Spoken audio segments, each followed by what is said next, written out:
नमस्कार दोस्तों, स्वागत है आपका आज के मुख्य समाचारों में। दोस्तों यहाँ पर आपको देखने को मिलेंगी सुबह से लेकर शाम तक की तमाम बड़ी खबरें मुख्य समाचार ब्रेकिंग न्यूज अपडेट्स के रूप में। तो दोस्तों आप सभी लोगों से रिक्वेस्ट है इस वीडियो को ज़्यादा से ज़्यादा लाइक और शेयर करें। तो दोस्तों सीधे चलते हैं आज की पहली बड़ी खबर की ओर। 5 राज्यों के नतीजे। खेला तो नंदीग्राम में हुआ। पहले 1200 वोटों से ममता की जीत का ऐलान, फिर 1622 वोटों से हराने का भाजपा का दावा। इलेक्शन कमीशन ने कहा कि ममता 1453 वोटों से है आगे। जी हां दोस्तों, कोरोना के रिकॉर्ड मामलों के बीच 62 दिन चली चुनावी प्रक्रिया के बाद रविवार को बंगाल, असम, तमिलनाडु, केरल और पुडुचेरी के चुनावी नतीजे आ गए। 3 राज्य बंगाल, केरल और असम में बदलाव नहीं हुआ, यानी कि बंगाल में तृणमूल, केरल में एलडीएफ और असम में भाजपा ही सरकार बनाएगी जो पहले से थी। हाँ, तमिलनाडु में जरूर बदलाव हुआ है दोस्तों, वहां द्रमुद्रक और कांग्रेस सरकार बनाने के करीब है। पुडुचेरी में मामला जरूर फंसा हुआ है। दोस्तों इन 5 राज्यों के नतीजे पर अकेली नंदीग्राम सीट का फैसला भारी पड़ गया है। खेला और झमेला में भी यही होता दिखा। दरअसल दोस्तों बंगाल की इस सीट से खुद सीएम ममता बनर्जी मैदान में थी। उनका मुकाबला अपनी पार्टी छोड़कर भाजपा में गए शुभेंदु अधिकारी से था। शाम 4:30 बजे खबर आई कि नंदीग्राम में ममता 1200 वोटों से जीत गई, लेकिन करीब 1.5 घंटे बाद शाम 6 बजे भाजपा की आईटी सेल के प्रमुख अमित मालवीय ने दावा किया कि ममता जीती नहीं बल्कि 1622 वोटों से हार गई है। उधर चुनाव आयोग की वेबसाइट अलग ही आंकड़े बता रही है। रात 9:30 बजे की स्थिति के मुताबिक ममता इस सीट से अभी शुभेंदु से 1453 वोटों से पीछे है। दोस्तों बंगाल के पूरे चुनाव में सबसे ज्यादा चर्चा इसी सीट की रही है। तृणमूल छोड़कर भाजपा में आए शुभेंदु ने कहा था कि वे 50,000 वोटों से जीतेंगे और अगर हार गए तो राजनीति छोड़ देंगे। वैसे दोस्तों टोटल की बात की जाए तो कुल 294 सीटें हैं, जिनमें से तृणमूल कांग्रेस 200 से ज्यादा सीटों पर आगे चल रही है। इसके बाद दोस्तों अगली बड़ी खबर। बंगाल में जीत के लिए प्रधानमंत्री मोदी ने ममता बनर्जी को दी बधाई। बोले कोविड-19 के खिलाफ लड़ाई में पूरा रहेगा समर्थन। जी हां दोस्तों, प्रधानमंत्री नरेंद्र मोदी ने पश्चिम बंगाल में तृणमूल कांग्रेस की जीत के लिए ममता बनर्जी को बधाई दी है। उन्होंने कहा है कि केंद्र लोगों की आशंकाओं को पूरा करने और कोविड-19 महामारी पर काबू पाने के लिए पश्चिम बंगाल सरकार को हर संभव मदद देगा। एक और ट्वीट में प्रधानमंत्री मोदी ने कहा कि मैं पश्चिम बंगाल की अपनी बहनों और भाइयों को धन्यवाद देना चाहता हूं। उन्होंने हमारी पार्टी को आशीर्वाद दिया। पहले की तुलना में भाजपा की सीटों में काफी वृद्धि हुई है। भाजपा जनता की सेवा करती रहेगी। मैं चुनाव में उनके उत्साही प्रयास के लिए प्रत्येक व्यक्ति और कार्यकर्ताओं की सराहना करता हूं। दोस्तों भाजपा के वरिष्ठ नेता और केंद्रीय मंत्री राजनाथ सिंह ने भी पश्चिम बंगाल विधानसभा चुनाव में तृणमूल कांग्रेस की जीत के लिए ममता बनर्जी और तमिलनाडु की द्रमुद्रक की जीत के लिए एम.के. स्टालिन को बधाई दी है। इसके बाद दोस्तों अगली बड़ी खबर। यूपी सरकार ने दूसरे राज्यों से आने वाली बसों पर लगाई रोक। 24 घंटे में निकले 30,000 से ज्यादा केस। जी हां दोस्तों, उत्तर प्रदेश में कोरोना का कहर जारी है। राज्य में कोरोना के नए मरीजों के सामने आने के साथ ही लोगों की कोरोना से जान भी जा रही है। सूबे में बीते 24 घंटे में कोरोना के 30,983 नए मामले सामने आए हैं। लखनऊ में रविवार को 3,342 मामले सामने आए। 5,414 लोगों को डिस्चार्ज कर दिया गया। दोस्तों बीते 24 घंटे में यूपी में कुल 36,650 डिस्चार्ज हुए हैं। यूपी के नोएडा, गाजियाबाद, सहारनपुर में मामले तेजी से बढ़ रहे हैं। इसी को देखते हुए उत्तर प्रदेश सरकार ने अंतर्राज्यीय बस सेवा को लेकर अहम फैसला लिया है। आवागमन न्यूनतम हो, इसके लिए अंतर्राज्यीय बस सेवा को तत्काल स्थगित करने के निर्देश दिए गए हैं। हालांकि वायु सेवा से आवागमन करने वाले सभी यात्रियों के लिए कोविड-19 रिपोर्ट अनिवार्य किए जाने के निर्देश हैं। इसके बाद दोस्तों अगली बड़ी खबर। अमेज़न के जंगलों से निकलकर पूरी दुनिया में महामारी फैला सकता है यह खतरनाक वायरस। कोरोना से भी ज्यादा है खतरनाक। जी हां दोस्तों, कोरोना महामारी पूरी दुनिया में कहर बनकर टूट पड़ी है, लेकिन अब दुनिया के सामने इससे भी बड़ी महामारी का खतरा पैदा हो चुका है। वैज्ञानिकों का कहना है कि अमेज़न के जंगलों में मिला एक वायरस अब तक की सबसे बड़ी महामारी लाने की ताकत रखता है। ब्राजील के मानोस स्थित फेडरल यूनिवर्सिटी ऑफ अमेजोनास के बायोलॉजिस्ट मार्सेलो गोर्डो और उनकी टीम ने कूलर के अंदर से 3 पाइड टेम्परिन बंदरों की सड़ी हुई लाश बरामद की, जिसे फियाक्रूज अमेजोनिया बायोबैंक भेज दिया गया था। यहां जीव विज्ञानी एलेसांड्रा ने बंदरों के सैंपल से पैरासिटिक वॉर्म्स वायरस और अन्य संक्रामक एजेंट की खोज की।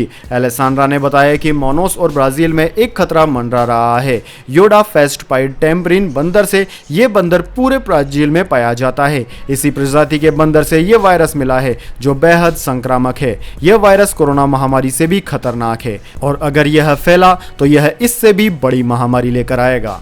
इसके बाद दोस्तों अगली बड़ी खबर, जीत के जश्न में टीएमसी कार्यकर्ताओं ने उड़ाई कोविड नियमों की धज्जियां, इलेक्शन कमीशन ने दिए कार्यवाही के निर्देश। जी हां दोस्तों, पश्चिम बंगाल विधानसभा चुनाव नतीजों से गदगद तृणमूल कांग्रेस यानी कि टीएमसी कार्यकर्ता जमकर कोविड नियमों की धज्जियां उड़ा रहे हैं। तृणमूल कांग्रेस कार्यकर्ताओं द्वारा सड़कों पर उतरकर जश्न मनाने, फटाखे छोड़ने और एक दूसरे को गुलाल लगाने पर इलेक्शन कमीशन ने कार्रवाई का पूरा मन बना लिया है। इलेक्शन कमीशन ने राज्य प्रशासन को उन सभी थानों के खिलाफ कार्यवाही करने को कहा है जो जीत के उत्साह में लोगों को रैलियां निकालने से रोक नहीं पाए। उसने पहले की मतगणना के दौरान या बाद में कोई भी जुलूस या रैली निकालने पर रोक लगा दी थी। जब तृणमूल कांग्रेस के कार्यकर्ता पार्टी के खेला होबे गाने पर नाच गा रहे थे तब उन्होंने मास्क नहीं लगा रखा था। यहाँ जगह जगह तेज आवाज में इस गाने पर तृणमूल कांग्रेस कर्ताओं ने खुशियां मनाई। इस पर एक चुनाव अधिकारी ने ट्वीट किया, निर्वाचन आयोग ने संभावित जीत का जश्न मनाने के लिए लोगों के इकट्ठा होने की खबरों का गंभीर संज्ञान लिया है। उसने सभी 4 राज्यों व एक केंद्र शासित प्रदेश के मुख्य सचिवों को हर ऐसे मामले में एफआईआर दर्ज करने, संबंधित थाना प्रभारी को निलंबित करने और हर ऐसी घटना पर तत्काल कार्रवाई की रिपोर्ट देने का निर्देश दिया है। इसके बाद दोस्तों अगली बड़ी खबर, उत्तर प्रदेश में कहीं कोरोना से हार न जाएं। 75 जिलों के पंचायत चुनाव के काउंटिंग के दौरान भीड़ हुई बेलगाम, सोशल डिस्टेंसिंग और मास्क गायब। इसी भीड़ में संक्रमित भी मिले। जी हां दोस्तों, 5 राज्यों के चुनावी नतीजों के अलावा उत्तर प्रदेश के 75 जिलों में हुए पंचायत चुनाव के लिए भी वोटों की गिनती कल हो रही थी। ये वही चुनाव हैं जिन्हें कोरोना के गांव-गांव तक फैलाने की सबसे बड़ी वजह माना जा रहा है। इन चुनावों में जिला पंचायत सदस्य, क्षेत्र पंचायत सदस्य, प्रधान और ग्राम पंचायत वार्ड सदस्य पदों के 12,79,930 कैंडिडेट्स उतरे हैं। दोस्तों, नतीजों की तस्वीर तो आज साफ हो जाएगी, लेकिन अभी जो तस्वीरें सामने आ रही है वो परेशान करने वाली है। वोटिंग के दौरान काउंटिंग हॉल्स के सामने जुट रही हजारों की भीड़ में न कोई मास्क पहने हैं और न ही सोशल डिस्टेंसिंग किए हुए दिख रहा है। चुनावी उत्साह में नियमों को तोड़ रही ये भीड़ निश्चित तौर पर कोरोना का सुपर स्प्रेडर साबित हो सकती है। इसके बाद दोस्तों अगली बड़ी खबर, डॉक्टर फाउजी ने दी भारत में लॉकडाउन की सलाह,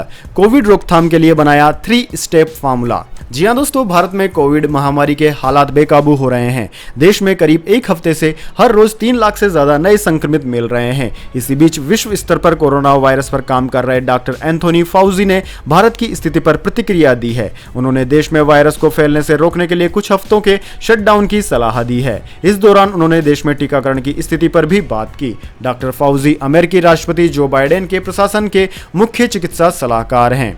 दोस्तों, अंग्रेजी अखबार द इंडियन एक्सप्रेस से बातचीत में डॉक्टर फाउजी ने देश में कोविड स्थिति को नियंत्रित करने के लिए 3 चरणों, तत्काल, मध्यम और लंबी अवधि के उपायों का जिक्र किया। उन्होंने कहा कि इस समय लोगों को टीका लगाया जाना बेहद जरूरी है। वहीं ऑक्सीजन और दूसरी स्वास्थ्य खामियों से उभरने के लिए उन्होंने आयोग या आपातकालीन समूह तैयार करने की बात कही है। उन्होंने कहा कि प्लान बनाएंगे कि ऑक्सीजन कैसे प्राप्त करना है, कैसे हमें सप्लाई मिलेगी, कैसे दवा मिलेगी। डॉक्टर फाउजी ने विश्व स्वास्थ्य और अन्य देशों से बातचीत करने की सलाह दी है।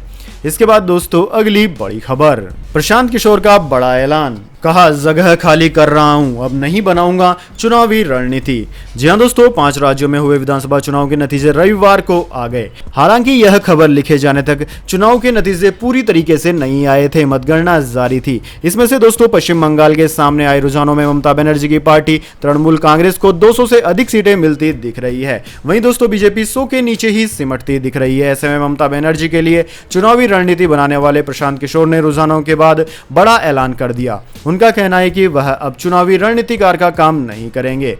न्यूज़ 18 से खास बातचीत में उन्होंने साफ तौर पर कहा कि वह अब यह जगह खाली कर रहे हैं। उनका कहना है कि अब वह भविष्य में चुनावी रणनीति बनाने का काम नहीं करेंगे। प्रशांत किशोर ने कहा कि मैं जो कर रहा हूं अब मैं वो काम नहीं करना चाहता। मैंने बहुत कुछ किया, अब मेरे लिए थोड़ा आराम करने का वक्त आ गया है और जीवन में कुछ और काम करने का भी है। मैं अब यह जगह खाली करना चाहता हूं।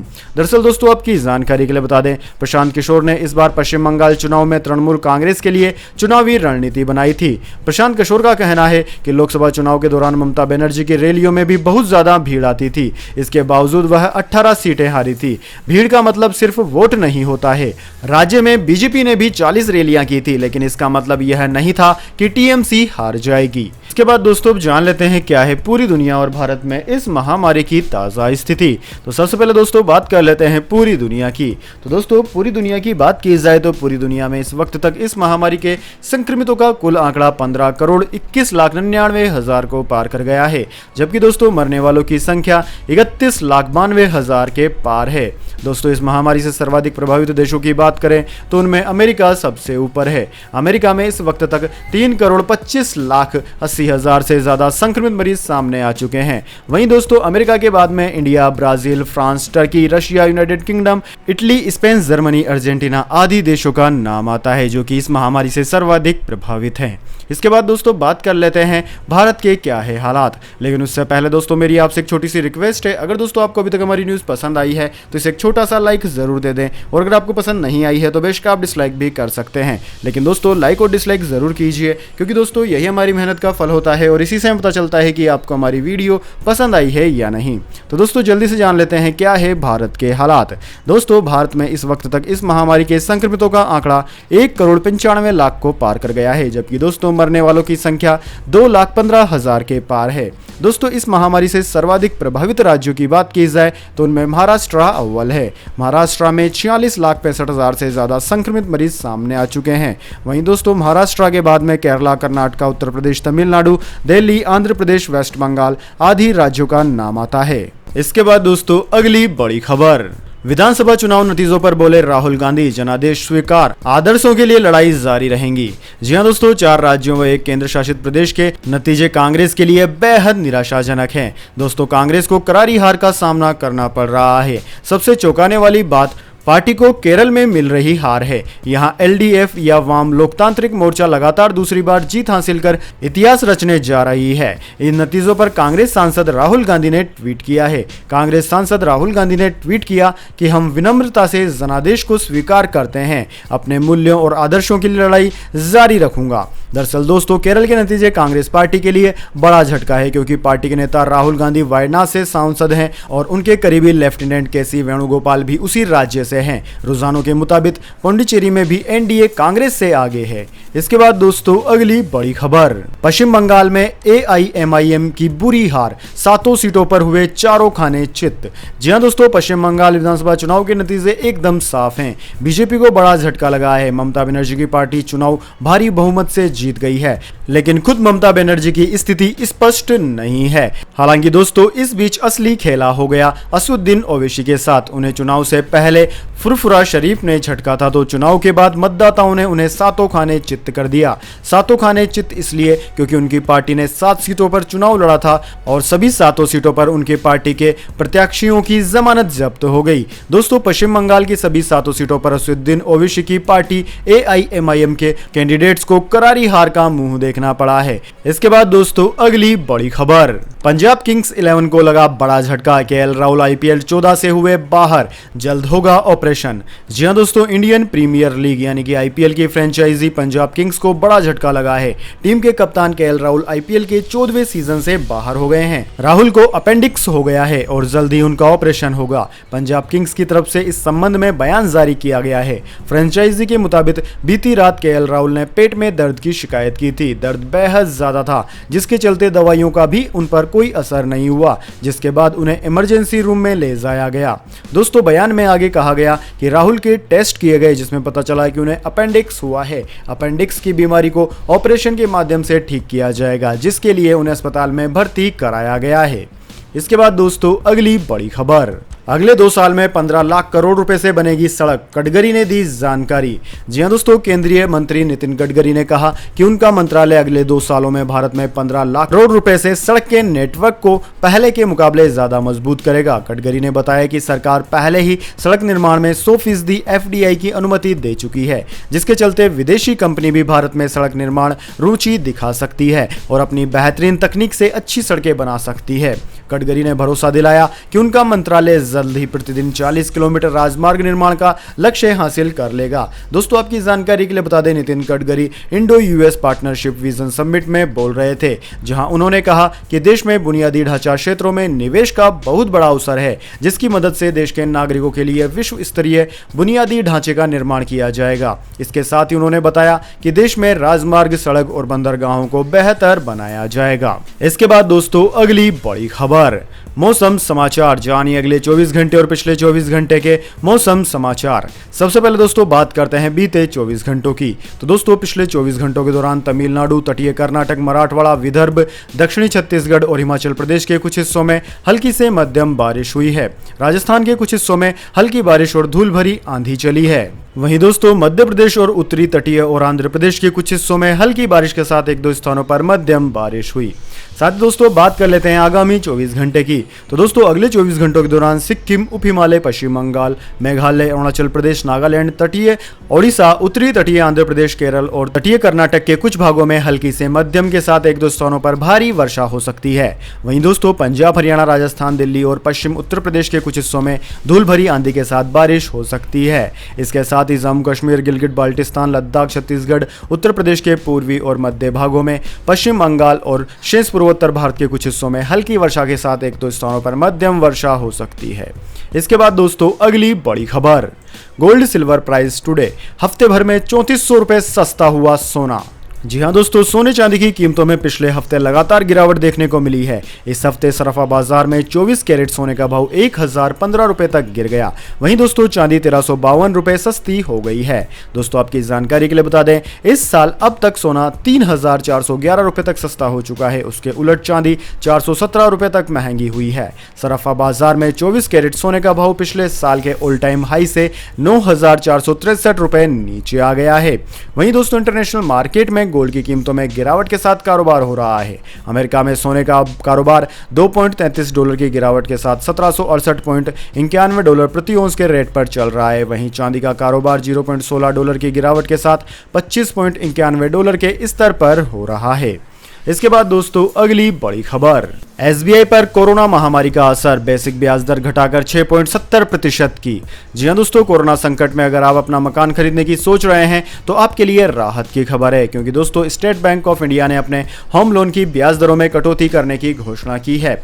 दोस्तों बैंक ने शनिवार को कहा कि 30 लाख रुपए तक के होम लोन पर अब लोगों को 6.70% की दर से ब्याज देना होगा। वहीं 30 लाख से 75 लाख तक के होम लोन पर 6.95% और 75 लाख से ऊपर के होम लोन पर 7.05% की दर से ब्याज देना होगा। बैंक के प्रबंधक निर्देशक CS सेट्टी ने कहा कि होम लोन की ब्याज दर में गिरावट से उपभोक्ताओं के लिए लाभ की संभावना बढ़ जाती है। इससे उसकी हर महीने जाने वाली मंथली किस्त कम हो जाती है। इसके बाद दोस्तों अगली बड़ी खबर, दिल्ली सरकार नहीं कर पाई ऑक्सीजन के लिए टैंकरों की व्यवस्था, केंद्र की हाई कोर्ट से अपील, अवमानना की कार्यवाही न हो।